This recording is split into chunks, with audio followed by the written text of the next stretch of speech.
Hello everyone, welcome to this first ever video. For my first video, I wanted to show what planners and journals I've been using for 2024, but especially a video dedicated to my love to the Hobonichi Weeks. The Hobonichi Weeks has been my main journal for the whole year and the one that I'm more attached to. For 2024, I chose a design that I think was not very popular, and I think that's kind of my trend. I don't usually choose designs that are very popular. However, I grow very fond of them. So I wanted to show you the things that I have been using during this year and see if I can keep doing these videos for the foreseeable future. So the Hobonichi Weeks works as my journal and planner, though I'm not much of a planner. I don't have big projects to do, and my work to do stays at work, and my daily life consists of my partner and I, so it's not that we have to plan for a lot of stuff. So I wanted to show you a little bit. Always on my end papers I use stickers that are related to places I've been, or things I visited, or stuff that I bought that year. You will see a lot of things from Erin Ware because I'm one of her patrons and I love her stickers, so I print everything that she offers on her Patreon.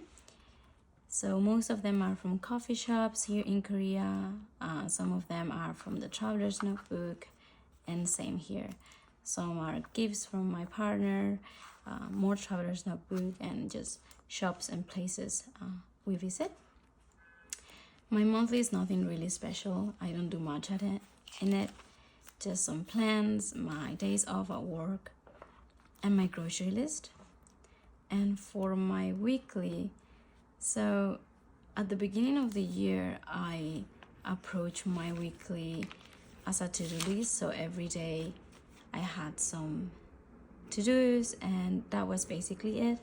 But I quickly grew bored of it. So I think started February, yes, I started to do a log. So something that I wanted to highlight of that day, or a few things that happened with a to-do list, and some maybe habit tracker or notes. But that really developed on the latter half of this year. So basically how I use it is I just log a little bit my days, impressions that I have, people I met, things I heard, kind of that stuff. I will have a to-do list and some thoughts or ideas. It kind of depends on the month, on the week. So here I see that I had experience for the past, I don't know, maybe 3-4 months, a lot of leg pain. So I just kind of thought about that, like wrote down my feelings about being in pain constantly, and finally decided, oh yeah, I really need to go to the doctors. So it's just kind of how I use it. And I could flip to, well, this week there's nothing. Today is Monday, so basically there's just a few to-do lists. And this week my partner and I, we are traveling to Barcelona, where I'm from, to visit my parents. So it's very, very excited. But let's go to the last week so I can show you a little bit better how I use it. So basically, like I said, this is my highlights of the day. I will add some pictures, usually from books I finished, or maybe, yeah, basically books I finished, or one of my boyfriend and I, things that had happened that week that I want to remember. So my co-workers and I had a very difficult day at work, so we decided all to order some gongcha. So I have my order sticker here because it, brings immediate memories about it.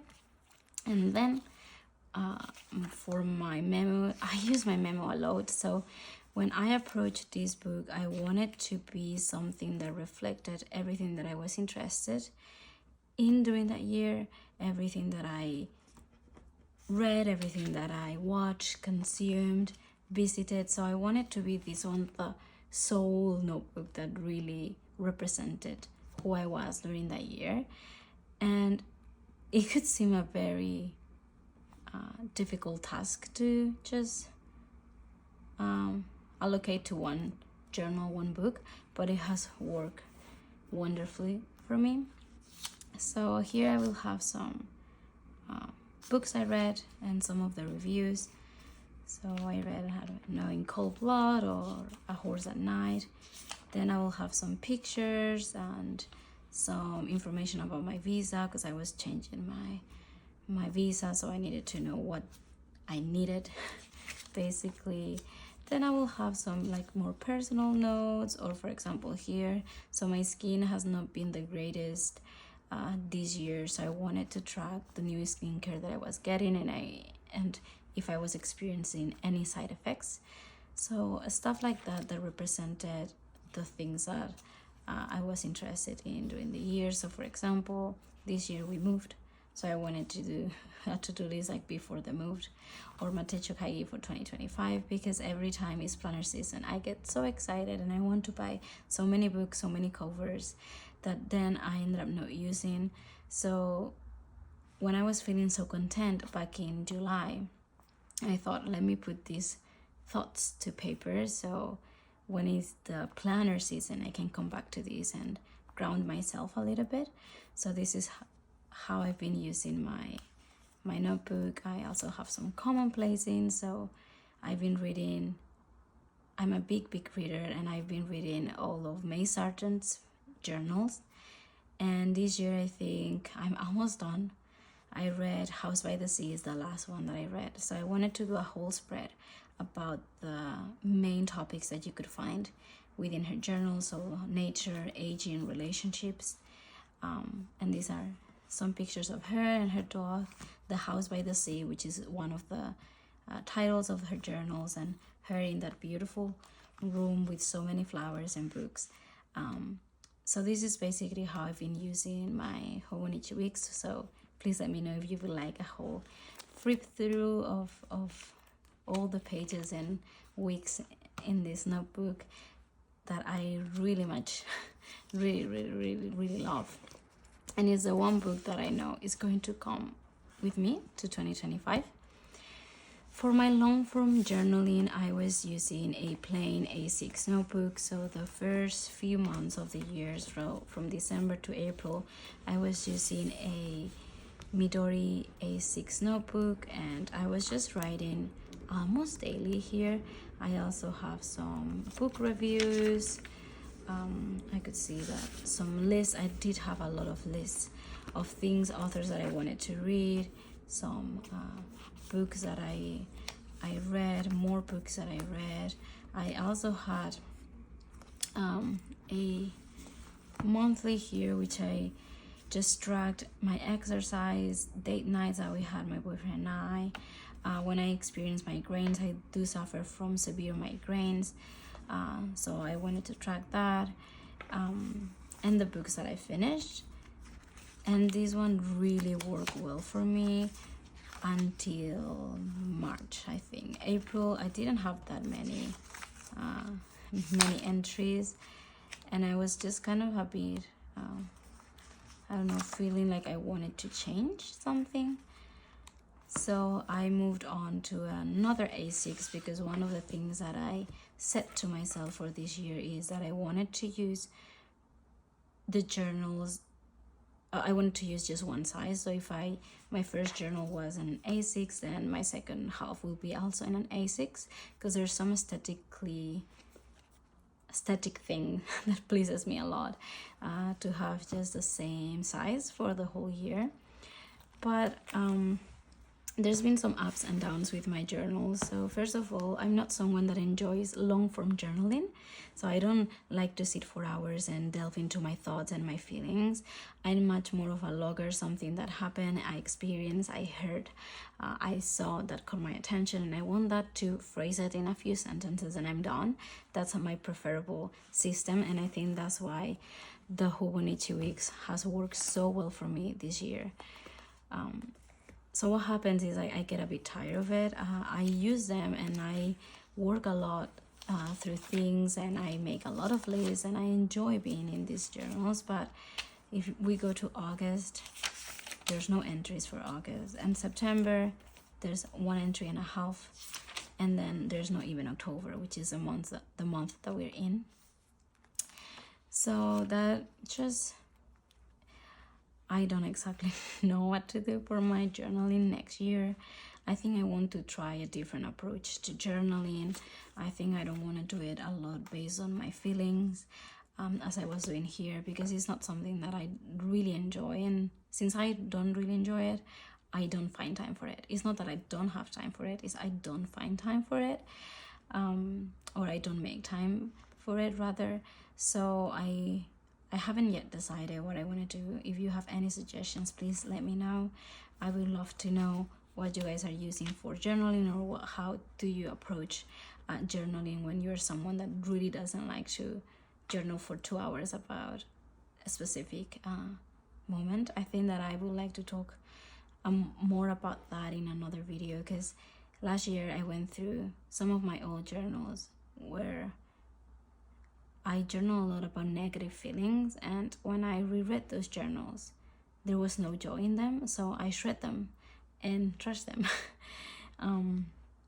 So I wanted to know you guys' approach to journaling, and how you deal with those I don't know, fatigues when it comes to journaling. So because I was feeling so uninspired to journal, I thought of starting commonplacing and do it very slowly, as I see fit, as I need it. So I set up one of my traveler's notebooks. So my traveler's notebooks are my first love when it comes to journaling. I got my first traveler notebook back in 2016, and it was my consistent journal until 2022. That's when I moved to Korea, and for some reason I stopped using them. I just didn't feel drawn to them anymore. I was not excited about the size or anything, so I just didn't want to go back to traveler's notebook. I used it for grad school for notes, and that worked well, but nothing really personal. So I miss them. I have so many covers. I have a large collection of branded travelers company products. So I thought, oh, this is the best way to do it, right? So I set it up. Again, if you wanna deep flip through, I can do it. I set up one insert, so Commonplace Volume 1. I put a sticker from 2024, and I plan on putting stickers for every year that I'm in this journal. And I just set it up like so. So authors from South America, female South American authors that I want to read. I am Spanish, so I'm fortunate enough that I can read in the original language, and I have a deep love for South American or Latina authors. It's probably the literature that I most enjoy, and I have a lot of work to do when it comes to reading vastly and for many different countries. So I made a list, and I'm just slowly going through it. Sorry, I got interrupted.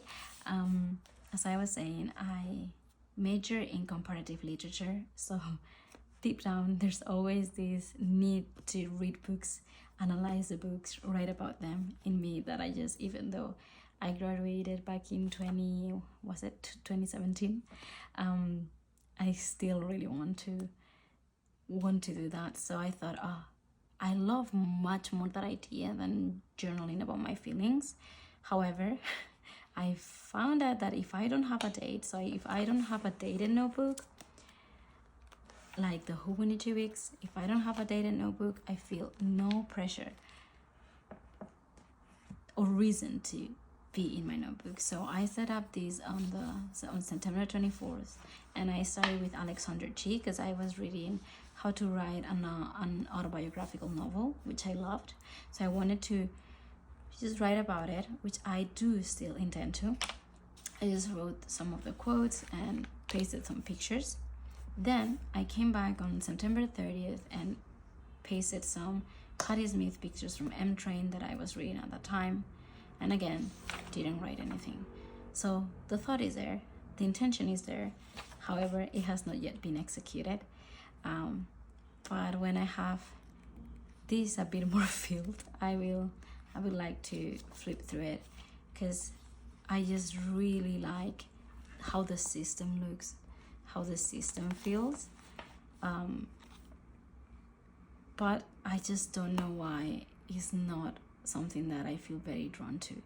So 2025 for me, when it comes to journaling, is very up in the air. The only thing that I know is that I'm gonna use a Hobonichi Weeks. I already have it here, my 2025, but I think I want to do a separate haul and also talk about Hobonichi Weeks through the years, how did it work for me, and show you the Hobonichis that I own with different designs. I think that could be fun. But yeah, so I don't know how this came out, because I don't really want to edit this video. I just wanted to talk and get it out. Just my first video. I've been watching YouTube for so many years, and I always wanted to do it, but I just made excuses for myself. I'm too busy, I don't have time. And yeah, that still stands true. I'm quite busy, I work a lot of hours, but I just wanted to find something that I really love and connect with people. Since moving to Korea 2 years ago, the closest friends that I had that I journal with, even though they didn't live in the same city, now feel very far away from me, and our time difference doesn't really help. So I just really wish I could find a community that I can share things that I love and enjoy.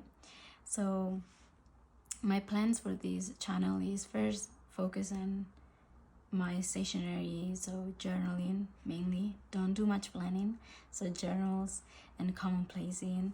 But also, like I said, I'm a big reader, so I would love to talk about books. I may not have a very trendy taste when it comes to books, I don't think so, but maybe I can introduce some authors or some books to people, especially since I can read in a few languages. Maybe I have some perspective to give there, so I thought that would be kind of interesting to do. And also, when I am brave enough, I can start maybe making some vlogs, home vlogs, or vlogs about life in Seoul and how it is now that my favorite season starts, which is winter. Summer is terrible in Korea. Very, very, very scorching hot. So now that my favorite season here starts, I think that I feel invigorated to film. So please let me know. Oh, this is so noisy. I'm sorry if you can hear the sirens. We live in a very busy street. But that said, I hope I can see you soon. Please leave me a comment with suggestions if you want to see any flip throughs. I also plan on maybe doing a journal collection, journals through the years, since I'm going home and I have my vast collection of journals in Barcelona. I want to just, even for myself, I want to flip through them. My Hobonichi cousins, my Hobonichi originals, all my inserts from the Travelers Company, my bullet journal, which I loved for when I was in grad school. So yeah, that is all for today. So please let me know what you want to see. And yeah, I hope I see you guys soon. Bye bye.